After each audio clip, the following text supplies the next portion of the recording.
Hello my day class 8 family മക്കളെ, Onam exam ആവാനായിട്ടുണ്ട്. ഇനി വളരെ കുറച്ച് ദിവസങ്ങൾ കൂടിയേ നിങ്ങൾ ഓണം എക്സാമിന് വേണ്ടിയിട്ടുള്ള ദിവസങ്ങളായിട്ട് നിങ്ങളുടെ മുന്നിലുള്ളൂ. അപ്പോൾ നിങ്ങൾ പഠിച്ചു തുടങ്ങി എന്ന് തന്നെയാണ് എൻ്റെ വിശ്വാസം. ഈ ഒരു വീഡിയോയിൽ സോഷ്യൽ സയൻസുമായി ബന്ധപ്പെട്ട ചെറിയ സംശയങ്ങൾക്ക് ഒരു പരിഹാരം തരിക എന്നുള്ളതാണ് ഹരിസാറിന്റെ ഉദ്ദേശം. അപ്പോൾ നിങ്ങൾ ആദ്യം മനസ്സിലാക്കേണ്ട ഒരു കാര്യം എന്ന് പറഞ്ഞു കഴിഞ്ഞാൽ, സോഷ്യൽ സയൻസ് എത്ര മാർക്കിനാണ് നിങ്ങൾ ഓണം എക്സാമിനുള്ളത് എന്നുള്ളതാണ്. സ്വാഭാവികമായിട്ടും 40 മാർക്കിനാണ് സോഷ്യൽ സയൻസിന്റെ എക്സാം നിങ്ങൾക്ക് വരുന്നത് 8ാം ക്ലാസ് വരെ. അപ്പൊ സ്വാഭാവികമായിട്ടും ഈ 40 മാർക്കിന്റെ ചോദ്യങ്ങൾ ഏതൊക്കെ ചാപ്റ്ററുകളിൽ നിന്ന് വരും എന്നുള്ളത് ആദ്യം നമ്മൾ മനസ്സിലാക്കേണ്ട ഒരു കാര്യമുണ്ട്. മറ്റുള്ള സബ്ജക്റ്റുകളെ വെച്ച് നോക്കുമ്പോൾ സോഷ്യൽ സയൻസ് ഇച്ചിരി കൂടെ മുന്നോട്ട് നിൽക്കുന്ന, അല്ലെങ്കിൽ ഇച്ചിരി കൂടെ വാസ്റ്റ് ആയിട്ടുള്ള സബ്ജക്റ്റ് ആയതുകൊണ്ട് തന്നെ എന്റെ മക്കൾക്ക് 5ഓളം ചാപ്റ്റേഴ്സുകളാണ് പഠിക്കാനുള്ളത്. മറ്റുള്ള സബ്ജക്റ്റുകൾ ഒരുപക്ഷെ 3-4 ചാപ്റ്ററുകൾ മാത്രമാണ് ഓണം എക്സാമിനുള്ളതെങ്കിൽ നമ്മുടെ സോഷ്യലിന്റെ കാര്യത്തിൽ അത് കുറച്ച് കൂടുതലാണ്. അതിനർത്ഥം എന്താണ്? നിങ്ങൾ നന്നായിട്ട് പഠിക്കുക എന്നുള്ളത് തന്നെയാണ് അതിന്റെ അർത്ഥം. അപ്പൊ സ്വാഭാവികമായിട്ട് ഏതൊക്കെയാണ് ആ ഒരു 5 ചാപ്റ്റർ എന്നുള്ളത് നമുക്ക് ആദ്യം പരിശോധിച്ച് നോക്കാം.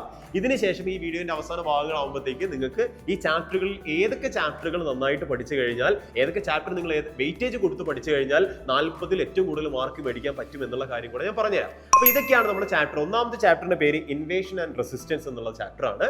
അധിനിവേശവും ചെറുത്തു നിൽക്കും എന്നാണ് ചാപ്റ്ററിന്റെ പേര്. മറ്റൊരു ചാപ്റ്റർ ആണ് towards the emergence of national movement എന്ന് പറഞ്ഞ ചാപ്റ്റർ. അതിനുശേഷം നിങ്ങൾ കാണുന്നതാണ് movements of earth, rotation and revolution എന്ന് പറഞ്ഞ ജോഗ്രഫിക്കൽ ആയിട്ടുള്ള, അല്ലെങ്കിൽ ജോഗ്രഫിയുമായി ബേസ്ഡ് ആയിട്ടുള്ള ഒരു ചാപ്റ്റർ. അതിനുശേഷം നിങ്ങൾ കാണുന്നതാണ് basic economic problems and economy. അത് എക്കണോമിക്സുമായിട്ട്, സാമ്പത്തിക ശാസ്ത്രവുമായി ബന്ധപ്പെട്ട ഒരു ചാപ്റ്റർ ആണ്. അതിനുശേഷം അവസാനത്തെ ഒരു ചാപ്റ്റർ ഉണ്ട്. നിങ്ങളൊക്കെ അത് ഒഴിവാക്കുന്ന ഒരു ചാപ്റ്ററാണ്. അതിൽ നിന്ന് ക്വസ്റ്റ്യൻസ് ഒന്നും വരില്ല എന്ന് വിചാരിച്ചുകൊണ്ട് ഒഴിവാക്കുന്ന ഒരു ചാപ്റ്ററാണ്. പക്ഷേ ഞാൻ പറഞ്ഞുതരാം, constitution of India rights and duties എന്ന് പറഞ്ഞ ചാപ്റ്ററാണ്.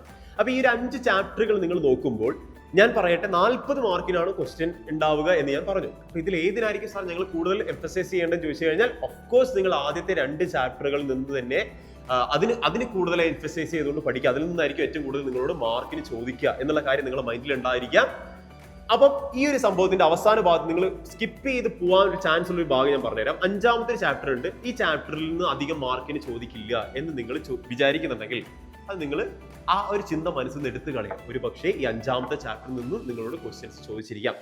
ഞാൻ പറഞ്ഞത് നിങ്ങൾ ഏറ്റവും കൂടുതൽ എംഫസൈസ് ചെയ്യേണ്ടത് ആദ്യത്തെ 2 ചാപ്റ്ററും അവസാനത്തെ ചാപ്റ്റർ നിങ്ങൾ നോക്കിയിട്ടെങ്കിലും പോകണം എന്നുള്ളതാണ് കേട്ടോ. അപ്പം ഇത്രയും കാര്യങ്ങളാണ് പറയാനുള്ളത്.